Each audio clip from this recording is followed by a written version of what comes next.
was a slow day and the sun was beating. His voice was bridging stepping stones.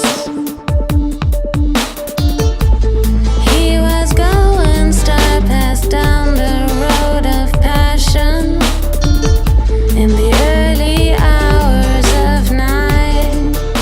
Io se devo dire una parola che identifica un po' questa serata, questo evento e quello che stiamo facendo in generale è divertimento, perché è la cosa più bella, ci stiamo mettendo entusiasmo nel dialogare con le altre aziende, per fortuna troviamo partner simpatici come quelli che abbiamo avuto stasera e ci divertiamo a creare, quindi è chiaro che abbiamo un obiettivo. Stay, stay, stay, stay.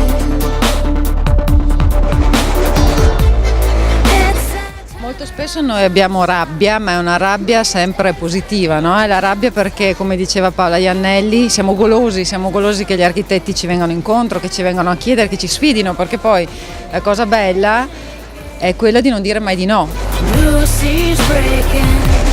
There is nothing we can't be. Poi un'altra cosa che volevo dire e che spesso non viene, non dico considerata, però forse è difficile da pensare, lo sforzo che fa l'azienda, parlo della mia, ma presumo tutte le presenti che c'erano stasera, quello di calarsi in una dimensione artigianale pur di portare avanti queste ricerche. Noi quando facciamo quello che abbiamo visto, che possiamo vedere all'interno, queste sperimentazioni, per noi significa fermare l'impianto per un giorno produttivo. Ci fermiamo, decidiamo un giorno, 2 giorni, quelli che sono, ci mettiamo lì, mani in pasta, come diciamo noi spesso, e si lavora. She keeps on falling slowly, slipping away.